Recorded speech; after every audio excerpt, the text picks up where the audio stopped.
Here we are with the Clan of the Hill. We are on Game 2. It is sponsored by sc2sea.com. If you are in the SIG region, you should visit that site and register. It is an awesome site. I'm joined by Sif. Now, we just saw an awesome game between Refallen and GGnoRE. Now, we have Mafia here. What do you know about Mafia? I don't know too much about Mafia, to be honest, there, Benji, but I've heard that he's a top 100 Zerg player and he's got a lot of skill behind him, so maybe you could fill me in because you're a little bit more familiar with the nGen side of things. Yeah, definitely.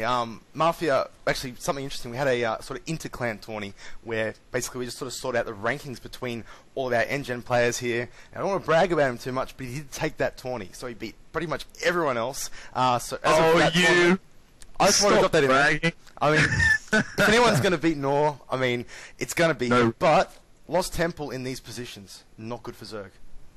Yeah, it's really hard to defend a fast expand. The positioning's not going to favour him for that. So we'll see NGenMafia. You know, maybe. I mean, I'm hoping some 2-gate pressure to start off with.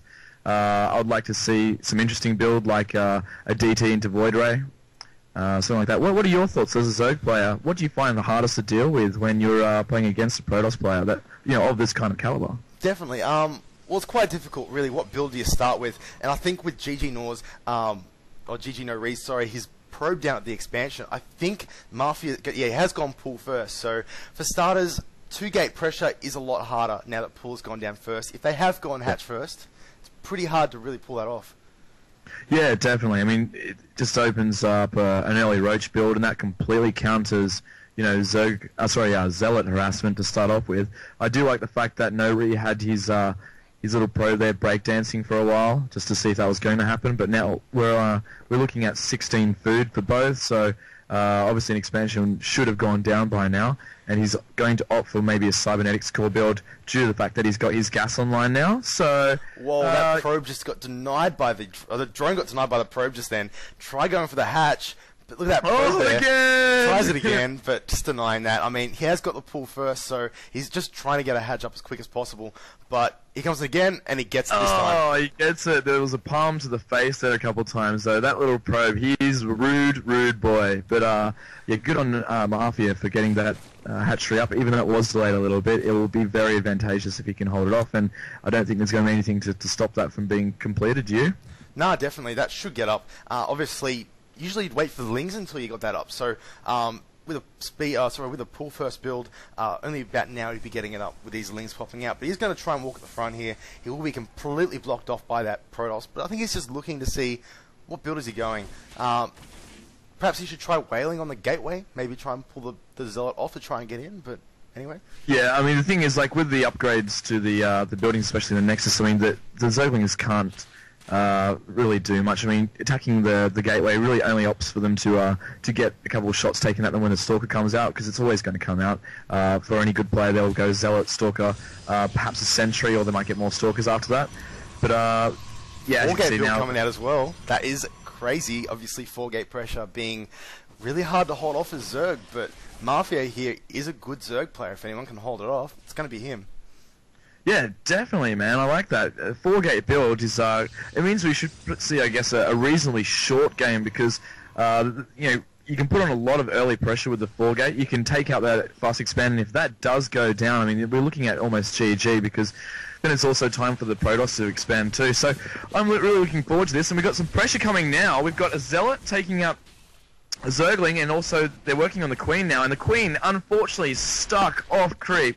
Man, they are so slow. Like, seriously, get that bitch a wheelchair. But it looks like from his build, that was just the lava, the Creep Queen. That was basically the third one. He has got the second one out now. In fact, early pressure here, forcing him to make lings, but none out yet. This is actually pretty big blow. These 3 units doing a lot of damage to Mafia. Also, 2 pylons going up at the third base, sort of base between the players. Mafia not looking good this early on. Yeah, it's looking very one-sided so far. I mean, losing 2 queens so early in the game is such a big blow. Especially now you've got, like, Stalkers being warped in, about to take out another queen, which means that your lava production is just going to be severely impacted. Now, at 4 gates that can warp in, I would expect to see some Zealots come soon, because these Zerglings are going to be able to hold off these Stalkers for now. But what do you think we can do here? What do you think Mafia can do here to get back in the game? If he's going speedlings, he needs spine crawlers. Really, pure speedlings doesn't do well. He hasn't started it yet. He has speedlings. Honestly, I think he's in a lot of trouble here. Early pressure here. I mean, in a macro game, I have no doubts he would do well, but this is just completely destroying him. 4 Zealots killing all those lings. He's got 16 buildings, some of them popping out now, but I don't know if this is going to be enough. Keep in mind, another Warpin has just happened, and it pretty much is 3 Zealots and a Stalker. Yeah, I think we could almost call this GG right now. One good thing to note, though, if you are a Protoss player, it's very important to get in and not to let the Zerg player drone hard, because that macroeconomic advantage is so extreme, and Zerg's ability once they're up and running to produce units is far greater than any Protoss player. And as we said, GG is called. What do you think of that game overall? I think it just goes to show that Zerg aren't overpowered. I mean, a lot of people have been saying that Protoss are pretty bad right now, and Zerg is so strong. I mean, I'm sure we've got some trolls on the stream now going, Zerg is imba. Definitely, but I mean, Protoss have options. Protoss can beat Zerg. I don't think the positions help that much. Obviously, if those 3 units took that much longer to get across the map, it would have been a different game, I think. But still, hey, got a hats off to GGnoRE. He did play quite well. Very solid player, solid play, and it just, as you said, goes to show that when you have placement like that, it's important for the Protoss player to take advantage of it straight away. So now we're moving into Game 3. It looks like GGnoRE is the undefeated champion so far. Can he actually make it all the way through the tournament without losing? I doubt it very much, but it'll be very exciting to see if he can hold on for glory. Definitely.